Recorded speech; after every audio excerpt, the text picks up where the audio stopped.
Good evening. It's another great day to be a Novi Wildcat. My name is Nicole Carter, and I have the distinct honor and privilege of serving as the principal here at Novi High School. It is with great delight that I welcome you to the Compassion and Wellness webinar. This event is sponsored by our Student Mental Health Committee. This committee has played an integral part in the mental health efforts here and within the Novi Community School District.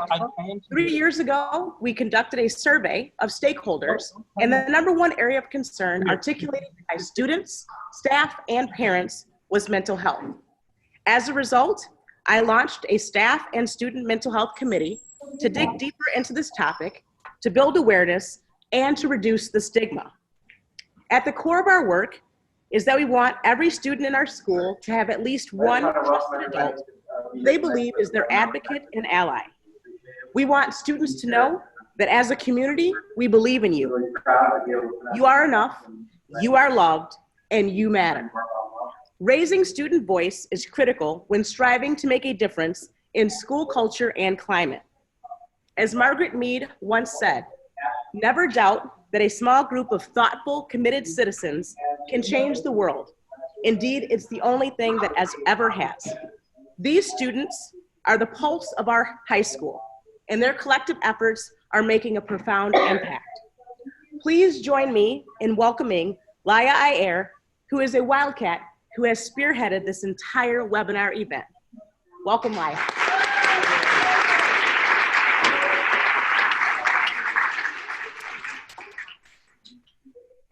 Hi. So me and a student from Lhasa High School, Texas will introduce Dr. Doty.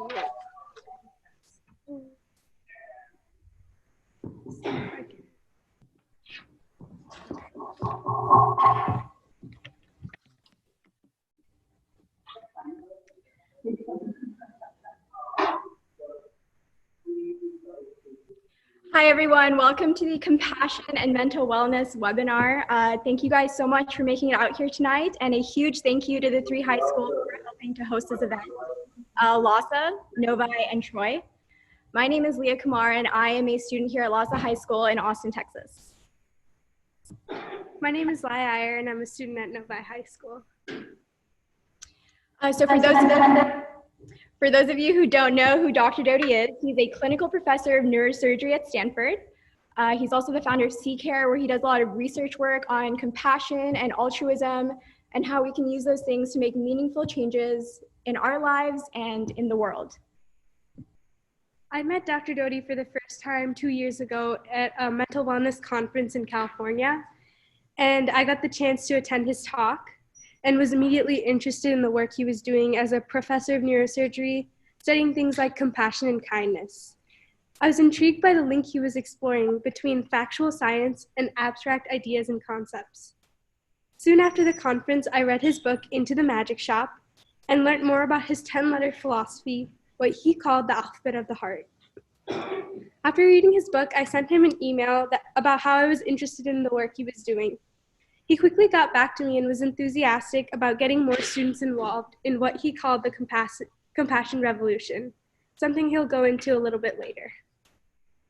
So for the past 2 years, Laya and I have been working with Dr. Doty to help create an app for the alphabet of the heart. The alphabet of the heart is a 10-letter mnemonic device that Dr. Doty created, sort of based around what he felt were the guiding principles in his life. So the alphabet is a collection of 10 letters from C to L, each of which stands for a broader principle. So for example, C stands for compassion, and D stands for dignity, etc. So the idea of the alphabet is that every morning you pick one of the letters, and then throughout the day you practice that letter. And we are very excited to announce that the app is officially available for download on all iOS devices. One more thing before we start, as this webinar is being telecasted live in 3 high schools, we've created a public Google form for people to input questions during the talk, so that at the end we have a streamlined way of asking these questions to Dr. Doty. We recommend pulling up the form so you can submit questions as they arise through the webinar. I'm going to show you this QR code, which you can scan if Today, Dr. Doty is going to talk about the work he does at CCARE, how he came up with the alphabet of the heart, and the future of the compassion revolution. We're incredibly grateful that he's agreed to do this talk for us today. So without further ado, please welcome Dr. James R. Doty.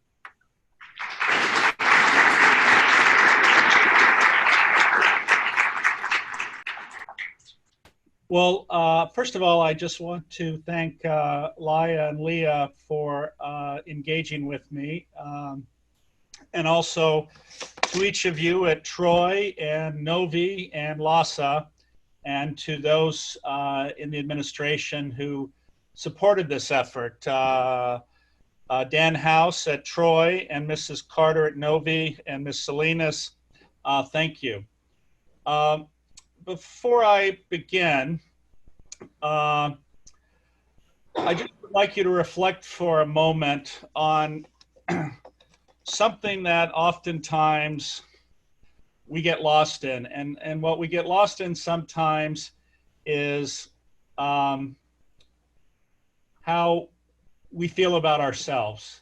And unfortunately for many people, we don't feel that well about ourselves. We beat ourselves up, and oftentimes we tell ourselves we're not good enough, we're not smart enough, everyone has something better than us, and actually we end up making ourselves feel bad.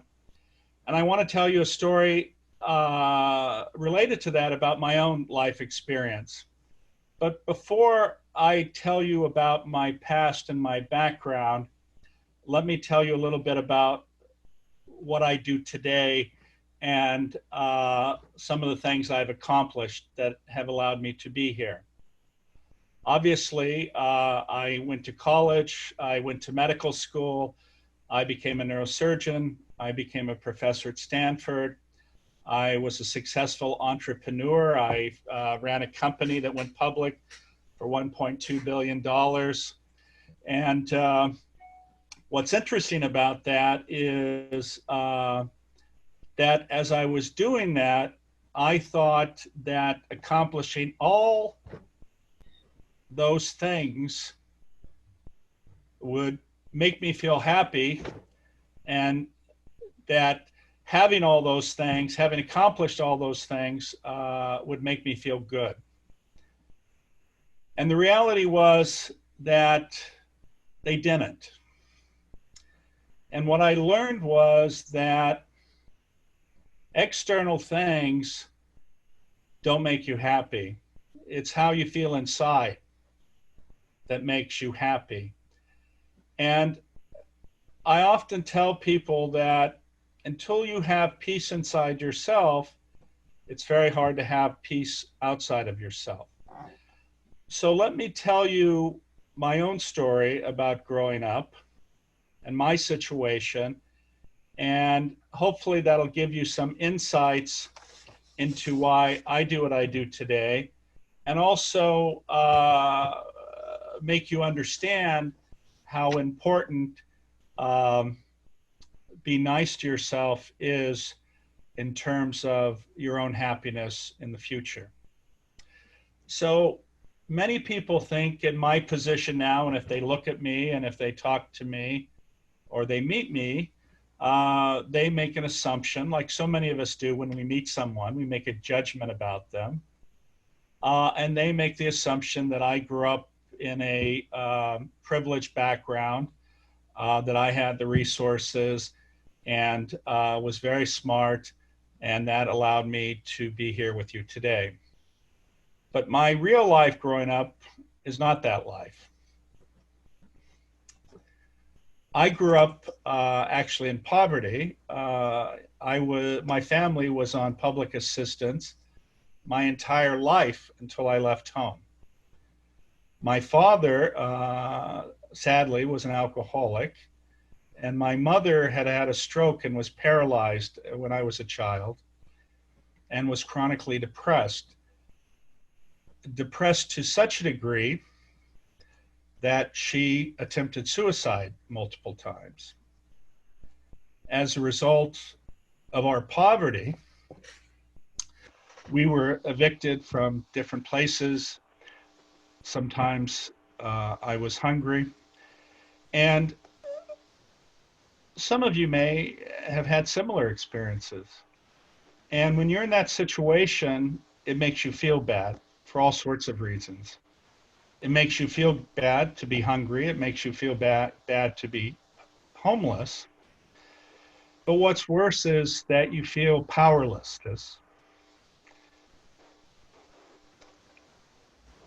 That you can't change your situation. And oftentimes you don't have mentors, you don't have access, you don't have money, and it's scary and it's frightening. And for me, at least, it created anger and hostility and a sense of hopelessness. And in fact, nowadays, there are studies of people in these situations, and it turns out that when children grow up in these types of environments, it is very difficult for them to succeed. And it's very difficult for them to overcome the situation. Now, what happened to me? Why was I able to overcome the situation? And what happened to me was that I was fortunate. I had had an interest in magic as a child. And one day I was riding my bicycle far from my house and I ran into a strip mall, and in the strip mall was a magic shop. And in that magic shop, when I walked in, there was a woman there who had this amazing smile on her face and greeted me when I came in. And I felt, just the way she interacted with me, that she just was kind and compassionate and cared, even though she had never met me before. And I think probably everyone listening has met someone like that. And how does that feel? You feel calm, you feel secure, and you feel like you're not going to be judged. And this is how she made me feel. And it turns out she knew nothing about magic. She was the magic shop's mother, and she just happened to be there for the summer. But the extraordinary thing about this woman, after we talked for about a half an hour, was that she said to me, you know, I really like you, and I think I could help you. And this was a woman who didn't know me at all, yet she reached out and offered to help me as a child who was angry, fearful, and had despair and a sense of hopelessness. So she said to me, I'm here for another 6 weeks. If you show up every day, I'll teach you something. And so for the next 6 weeks, I did show up. And here's what she taught me. What happens to so many of us when we're in these environments that we feel we can't control, or we feel there's too much going on, we get anxious. And without going into too much of the science, when you get anxious or stressed, what happens is you stimulate a part of your nervous system called the sympathetic nervous system, and this engages in what we call our flight or fight response, or our fear response. And what happens is, in that situation, when you're anxious, when you're stressed, your heart rate increases. Oftentimes, you have difficulty concentrating because you don't know what's going to happen next. And that was the situation I was in. But what she taught me was actually what we now think of as a meditation practice, which including a breathing practice. And what happens is, amazingly, when you breathe slowly in and out, it switches you from this stimulation of your sympathetic nervous system to what we call your parasympathetic nervous system. And when that happens, you become more calm. Actually, your physiology works much better. You're able to focus, to attend, and to be present. And it allows you to use a part of your brain called your area of executive control function, which allows you to make more thoughtful decisions.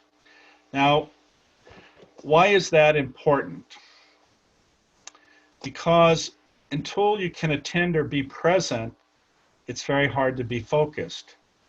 You know, if you have a situation at home that scares you or frightens you, if you're hungry, if you have a whole lot of other things going on, it's very hard to be present. So after a period of time with her, I learned this exercise, and amazingly, I felt better just from doing that. But after she taught me that, she taught me something else. And it was something that I wasn't aware of.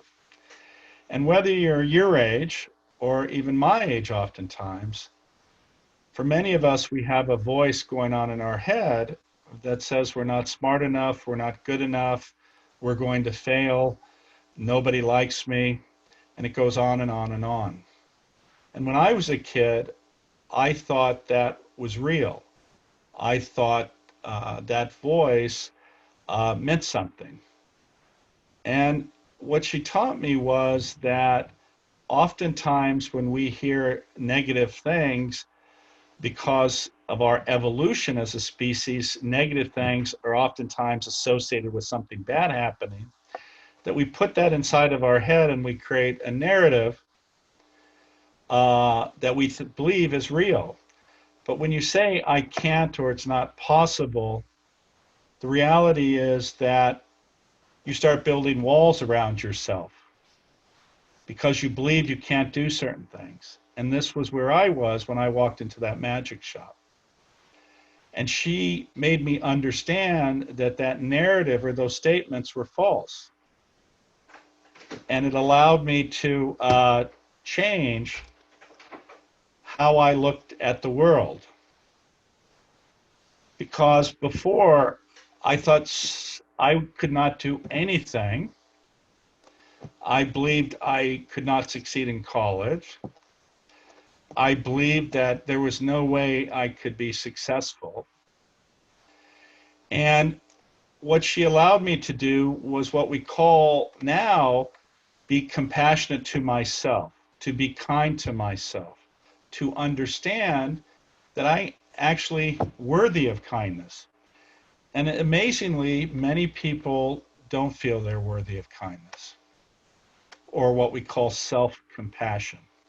And the problem is when you beat up on yourself and you're not nice to yourself, and you don't think you're good enough, what happens is you look out at the world and you judge the world by your own anger and negative feelings about yourself.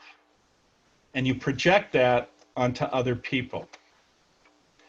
And what happened was when she made me see this, this allowed me to not only change how I looked at myself then, and understand that so much of my pain I was creating, but it also made me understand that when I looked out at other people, even though they potentially had more money than I had, more things than I had, more opportunities, that everyone is suffering to some extent.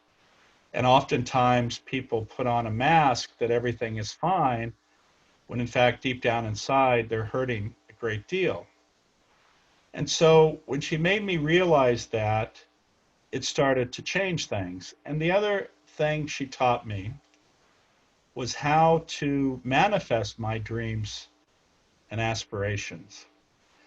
And it was by engaging all of my senses. And what I mean by that was she asked me what I wanted to do and what I wanted. And I made a list. And then she had me read from the list. Then she had me think about it, visualize it in my head. And it turns out when you do those types of techniques and you have this list and you do this every day, the likelihood of you making something happen from your list is more likely than not if you don't do these types of things. And why is that? Because oftentimes we go through life and we have so many inputs coming in, and believe it or not, there's something like 1 million points of data or 2 million points of data coming in every second from all of our senses, but we can only process 50 to 100 at a time.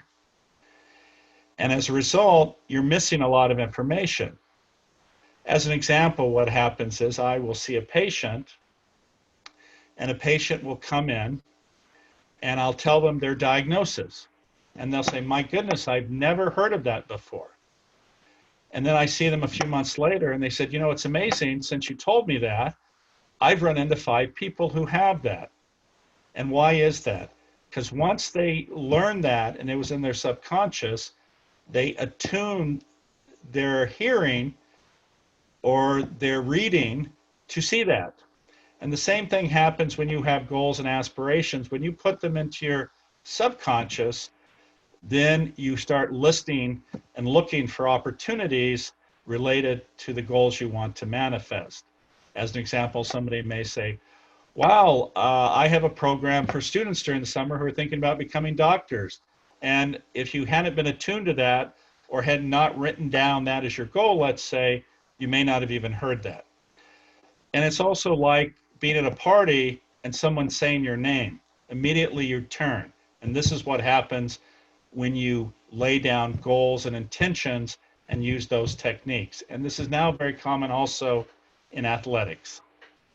The other thing I wanted to share with you, and which Leah and Leah spoke about, was the alphabet of the heart. And I have been very fortunate. And the school I went to medical school at is called Tulane. And it was a great honor to be asked to speak to the incoming medical students.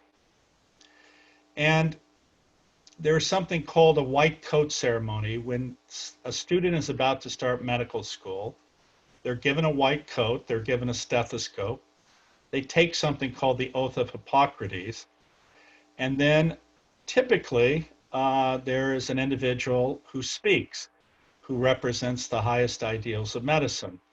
And I was blessed and thankful that I was chosen to give that talk. And I reflected on my own life and wanted to leave these students with something that was easy to remember and that hopefully they could use to center their own lives. And it was 10 letters of the alphabet. And I want to share those with you. And this is, in fact, the basis for the app that's been developed by Leah and Leah, which is to help with your own mental health and also reminds you of your ability to help others. So the first letter is compassion, C. Compassion for yourself, to be kind to yourself, and also compassion for others.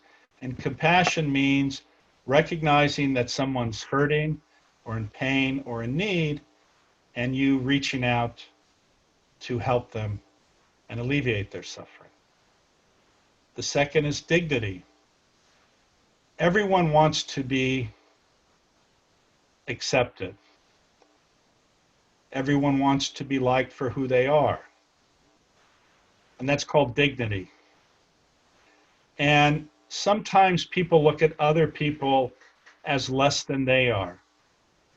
And when you do that, that is not a statement about how great you are. In fact, it's a statement about that you're not so great. Because there's no one who is better than anyone else. Period. You know, I have learned from people who are the poorest people in the world, who have given me some of the greatest wisdom that I've learned. So looking at everyone as equal to you reminds you not to forget that we're all the same. F is forgiveness. You know, sometimes as a child especially, I would get angry at other people and I would hold that anger and I would think about how I disliked them and how they hurt me. And what I found was that the more I did that, it only hurt myself, because when you're angry and hold hostility towards someone and are not able to forgive them, some people say it's like drinking poison and somehow thinking it's going to affect the other person. And all it does is it hurts you. Now, this is not to say that you forget. It's not to say that you put yourself in danger or that you go back for more, if you will, but it is to remind yourself that carrying that anger over and over and having it with you every day not only doesn't benefit you, it actually hurts you. And it affects actually your physiology, how your body works. G is for having gratitude. You know, when I was a kid, I used to look up at the people who lived in a nice house, a bigger house, who had a nice car. We did not even have a car when I was a child. And it seemed like these kids had everything. They had clothes, they had money, they had privilege.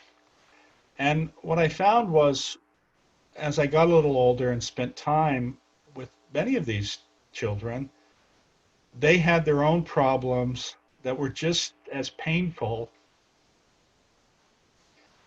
as I felt my own situation was. And I was so focused on my own unhappiness and how much pain I was in that I didn't take the time to understand that they were suffering and in pain too. And oftentimes when people are in pain and are hurting, they hurt other people. And of course, this is why bullies oftentimes act the way they do. They go around and they hurt each other people because they are in great pain themselves and they don't know how to respond to that pain. And more often than not, when you finally confront a bully, at the end of the day, they will tell you how much they are hurting. So G for gratitude. H is for humility, and in some ways it relates to dignity, not thinking you're more important than anyone else. When I walk through the hospital, even though I'm a neurosurgeon and have a very prominent position, I never forget that without the person who sweeps the floors, without the person who changes the bed sheets, without the person who cleans the operating rooms, I cannot do my job, period. There's not a single one of us in life who function without the help of other people. So again, understanding this reality and realizing that people who have what some think are very lowly jobs, their jobs are actually incredibly important. And my job is no more important than the job that they do. I is for integrity. And what does integrity mean? It means that the way you act, the way you live in the world, the values that you have, that defines who you are. When you hurt another person, when you do something bad, when you cheat, when you try to take advantage of other people, you do not have integrity. And while we may look out in the world and see people in prominent positions who, by their very behavior, over and over again, demonstrate a lack of integrity, and those people seemingly influence other people who want to be around them, I will tell you, in the long run, lacking integrity will lead to an unhappy life. And in fact, most of the people who act without integrity oftentimes are very pained and they know what they're doing. J is for justice or sense of fairness or our responsibility for those who are suffering. You know, so often when I've had my own pain, someone has reached out to me, sometimes with even just a kind word. And that has helped me. Each of us, I'm sure, and we may have been in the position ourselves, has seen someone sitting by themselves or someone who seems unhappy. And you would be amazed at the effect you can have when you simply demonstrate that you care. and it's very powerful. And if you're in a position where you can influence another person in a positive way, I will tell you that when some other person sees that, it will also influence them in a positive way. K is for kindness, which in some ways is what I was talking about, simply acting to the benefit of another. They don't have to be suffering. They don't have to be in pain. It's just having the attitude of being nice to people. And of course, all of this is contained by the word love. And compassion and love are at the core of every religion, spiritual tradition, every faith in the world. And the reason is because when you care, when you love, it has a very, very positive effect on your physiology. Believe it or not, your physiology works best when you're nice. And it doesn't work so good when you're not. So my own practice, and a lot of people ask me about that, is that I sit by my bed every morning and I go through this breathing exercise, which I mentioned to you. And then I go through those letters, C through L, and I think about that. What that does is it sets my intention for the day. And I also go through my list of goals every day. The work that I do at CCARE, the Center for Compassion and Altruism Research and Education, of which the Dalai Lama, who many of you probably have heard of, is the founding benefactor, and an individual who at his core represents kindness and compassion. The work that we do at Stanford, at my center, is we focus on understanding how compassion, kindness, love affect how your body functions, but we also develop techniques that allow you to maximize, if you will, your compassion and your compassion for yourself. So compassion for others, compassion for yourself. And we actually have developed programs that are now used around the world to do so. And in fact, believe it or not, there's now an entire field of science called compassion science. What we find is that when you do these actions where you're kind, you're compassionate, when you are compassionate to yourself, what it does is it has a huge impact on degrees of stress, on degrees of anxiousness, and it improves your well-being. And in fact, through the app that Leah and Leah have developed that utilizes this alphabet of the heart, I can tell you that simply going through that exercise will have a significant impact.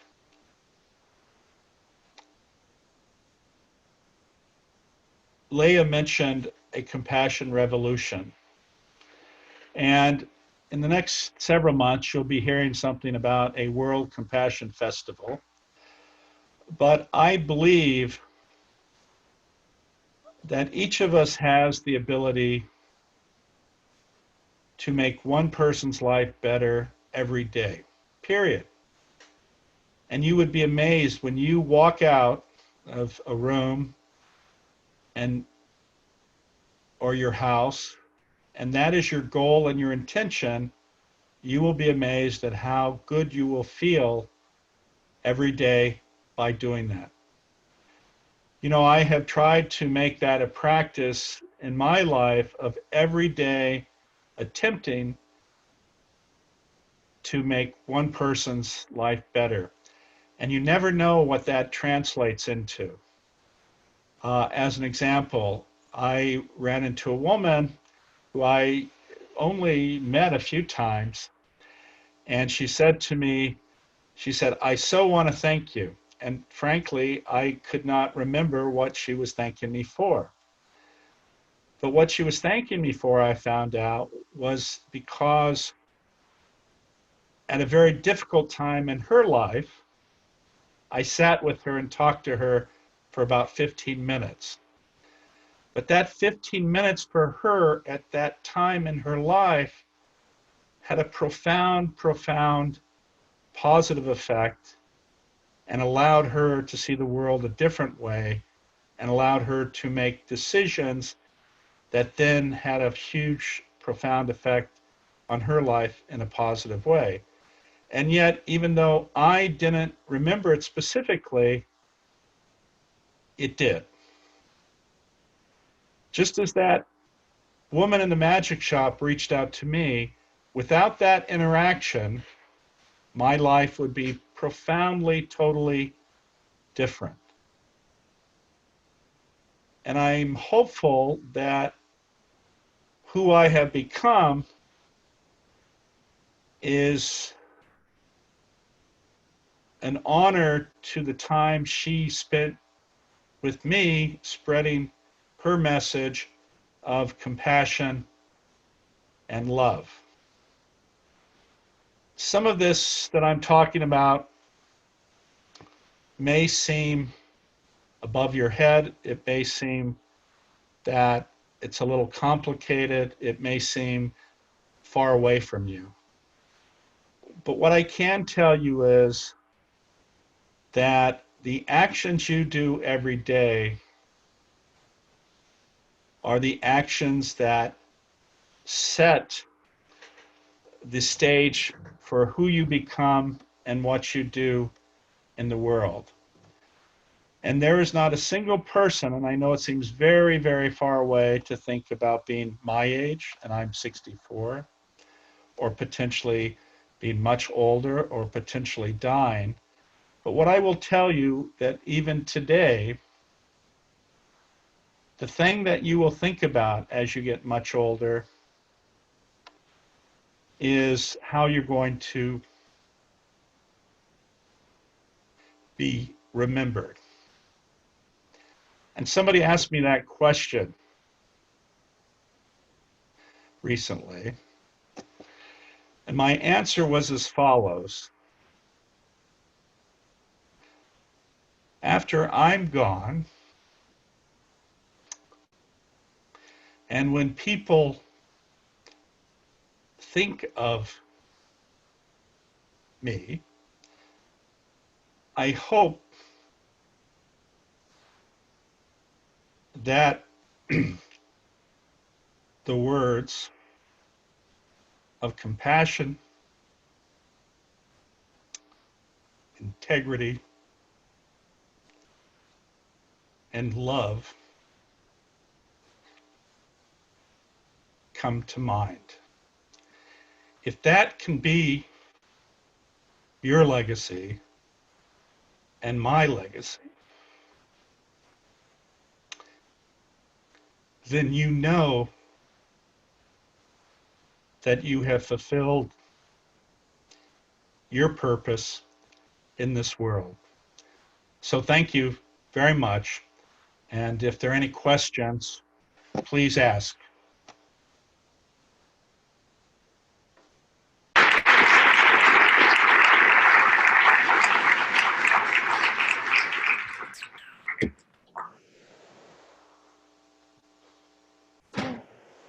Any questions? So as we mentioned at the beginning, there's a Google form that you guys can fill out if you would like me to put up the link, which we'll do right now. So this is just a way for us to get questions from all 3 high schools. And You just take out the camera app on your phone. It should scan it just from that. So while we're waiting for questions, Leah or Joseph or Leah, do you guys have any questions? we already have questions coming in, so would you like me to ask those? Sure. So how would you recommend starting to practice Alphabet of the Heart? Well, I think one thing you can do is simply to sit, slowly breathe in and out, and then in the app it offers techniques to do that. But to slowly breathe in and out and just go through those letters and what those letters mean. And an example in your mind.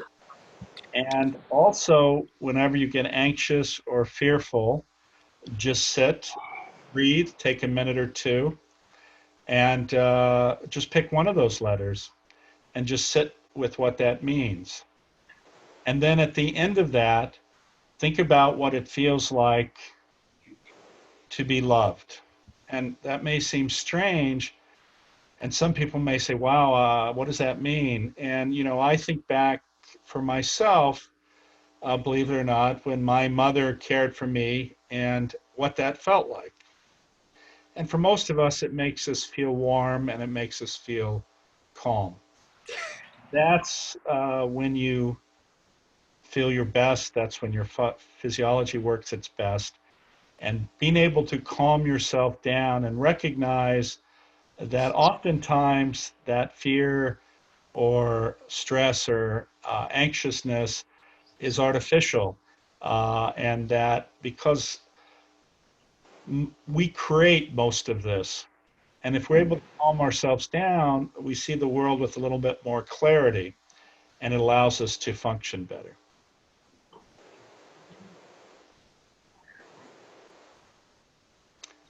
Do you have another question? Yeah. So the next question is, how old were you when you went to the magic shop? So I was 12, believe it or not, and but that interaction had great meaning for me, obviously, and but you don't have to be 12. I mean, honestly, some people enter that magic shop when they're 20, 40, 60. And what I mean by that is that they learn these lessons that can positively impact their lives. And those lessons can be learned at any age.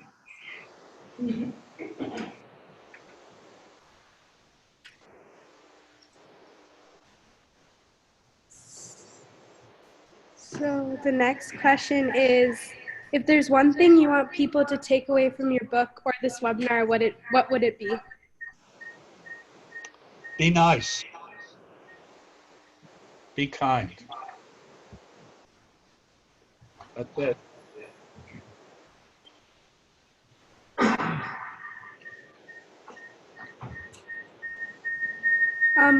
The next question is, does the woman from the magic shop know how your life has progressed?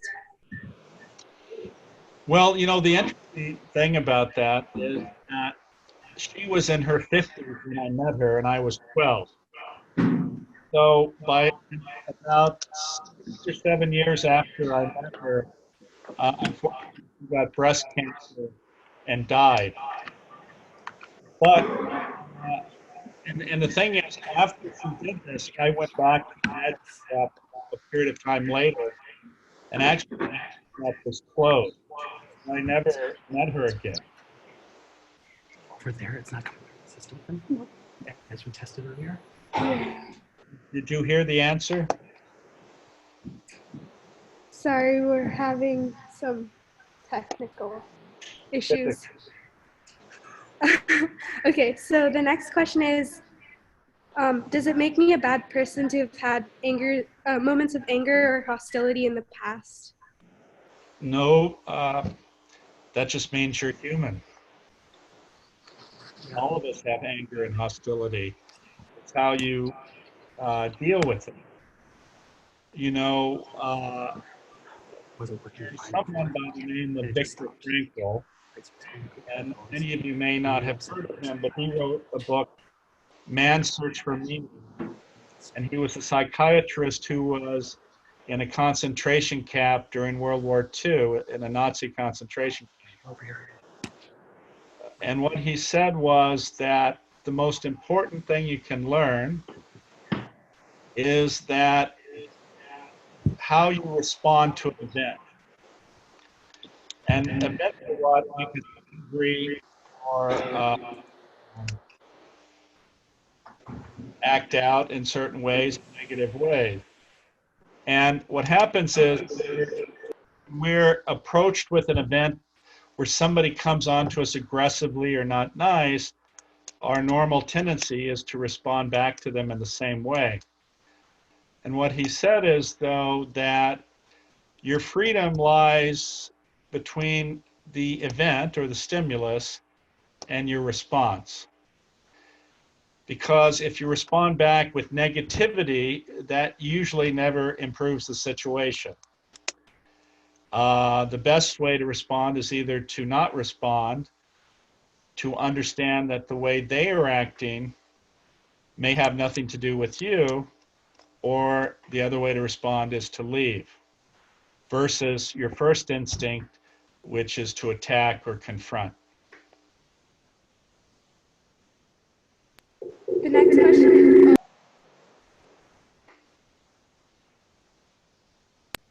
The next question is it important to find out the root cause of anxiety and address it to resolve it? Well, of course it is. I mean, but sometimes we don't know, or at least not at a conscious level, we don't know. But we know it's there. But what we do know is that anxiety or a sense of stress or fear means your sympathetic nervous system is engaged. So the question is, regardless of the origin of it, in many cases, you can actually, through a breathing exercise, through this app, shift yourself from that engagement of your sympathetic nervous system to your parasympathetic nervous system. That being said, there are certain types of anxiety, there are certain types of depression, there are certain types of stress that are beyond these types of techniques and may potentially require a therapist or medication. But it's certainly, I believe, in many, if not most cases, these types of mindfulness or meditation practices, the alphabet of the heart, can alleviate much of these symptoms. The next question is, sorry. The next question is, what's the best way to deal with failure? Well, I think that if you want to call it failure, we cannot avoid it. It will happen to each of us multiple times.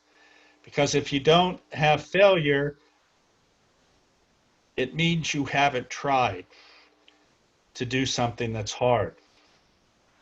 And for myself, I don't use the word failure. I use the word experience. I have tried to do something, I've had an experience, and I have learned from that experience.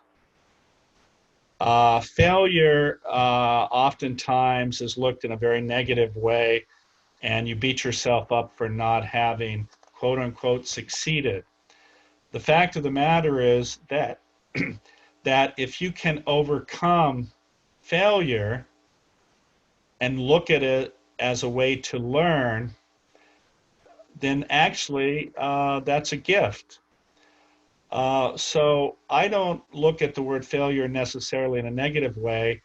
I look at it as me exercising an attempt to accomplish something hard and having learned some lessons that will allow me to accomplish the next thing and succeed.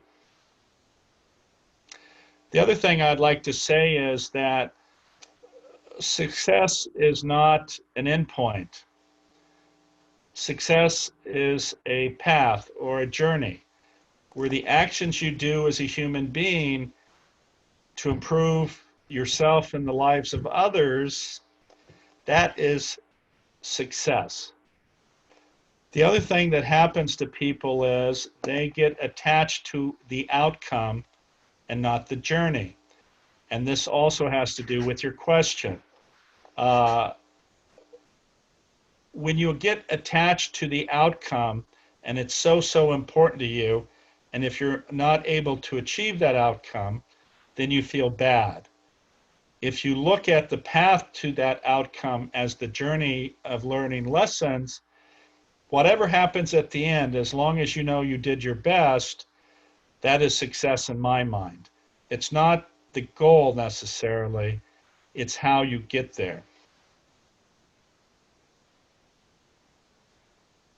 So the next question is, what's one thing you would recommend to high school students now in the college application process? Oh, goodness. Well, first of all, I would say that one, college isn't for everybody, and education is for everybody. So don't get lost in the fact that, or criticize someone who may not have college in their future. The second part is that many people get fixated on an idea that if they don't go to their first choice or their second choice or their third choice, their life is over. The fact of the matter is as follows. The vast, vast, vast majority of highly successful people in the world did not go to Stanford, did not go to Yale, and did not go to Harvard. Period. That is fact. The other reality is that there's some incredibly highly successful people who either did not attend college or dropped out of college. Beyond the Stanfords and the Harvards and the Ivy League, there are at least 400 schools that offer an extraordinary educational opportunity. So beating yourself up because you didn't get into Harvard or Stanford, your life will not end, I will assure you. And frankly, if you look at my own story, first of all, when I applied to medical school, for those of you who have not read my book, my grade point average was a 2.53. The average grade point average to get into medical school was 3.79. And I will tell you that my medical school accepted me with that grade point average and without a degree. So I had no degree and a poor grade point average when I went to medical school. And look how my life has been ruined. Okay? The other thing I will tell you is I mentioned that I was a successful businessman or an entrepreneur. I am the largest donor of any graduate of my medical school. And in fact, the dean of the medical school is the Doty professor. I'm also one of the highest or largest donors to Stanford University School of Medicine of any of the faculty or graduates. I don't tell you that to brag. I tell you that to make you understand that you can accomplish anything you put your mind to, but it's not about grade point average, and it's not about where you went. It's about who you are, perseverance, and belief in yourself. That is what will make you succeed in life.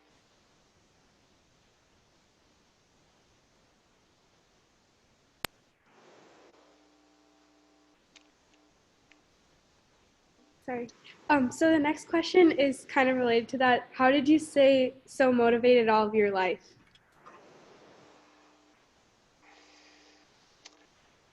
Well, as part of my journey, I think I mentioned to you that I had all of this stuff. And one of the motivators, frankly, early on was that I wanted to prove to people that I was somebody, because I carried a lot of insecurity and a lot of shame about not being good enough. That can be a motivator for some, and it was for me. It can also create a lot of anger and hostility. Now, fortunately, I did not have that. After I had become extraordinarily successful, had made $100 million or so, I ended up losing everything in the dot-com crash and becoming bankrupt. Everything. And I had nothing. But the amazing thing is, prior to that point, having everything, a penthouse on the top of a building, Ferraris, Porsches, flying in private jets, going on all these clubs, being single, dating beautiful women, I had never been more unhappy than I was ever in my life. And the reason was because every action I was doing was about me. What happened was that when I went bankrupt and lost everything, actually that's when I got everything. And what I mean by that is I realized that all my actions were to prove something to other people, and they were about me. When I went back and thought about what Ruth and the Magic Shop taught me, I realized that to live a life of meaning, it's about other people. When I understood that, and in fact, what happened was after I lost everything and was bankrupt, I had made some obligations to charity, and I had no money. So the last asset that I had was stock in a company that had yet to go public. And to live the life that I felt was important, and if you will, to get the monkey off of my back about doing things, everything about me, I gave that stock away when I was bankrupt. And that stock, when the company went public, ended up being worth $30 million. And I set up clinics all over the world to help people, health clinics, blood banks. I supported a AIDS HIV program. I set up programs for the disabled. And then I founded the Center for Compassion and Altruism and Research and Education at Stanford. That was when I tell people that life really began. And that's when the monkey was no longer on my back trying to prove something to people.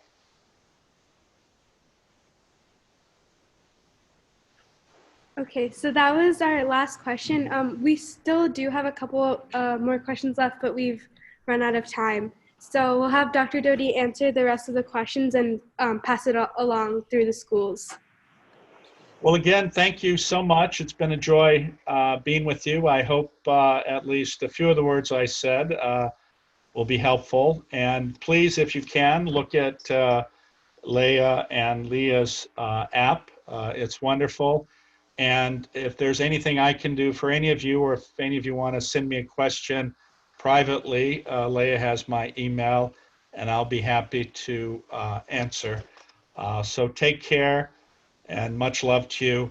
And never forget that every day you have the ability to make one person's life better.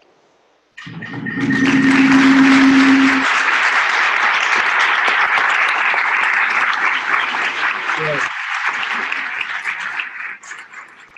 Bye now. So here at Novi, we have limited copies of Dr. Doty's book available outside. And if you're interested in purchasing a copy, also feel free to take the bookmarks at your seats. They have a QR code on them that will allow you to download the app. So I'd like to have the Student Mental Health Committee come down here.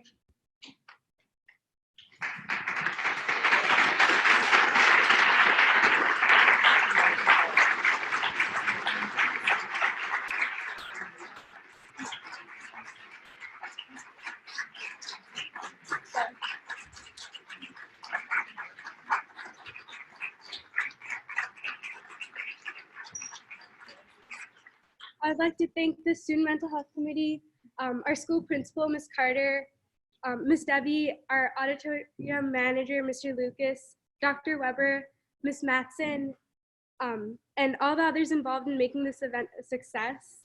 Thank you to the 3 schools that are attending this webinar as well. Most of all, we would like to thank Dr. Doty for giving us the opportunity to host this at our school. And thank you again for coming. We hope you had a great time.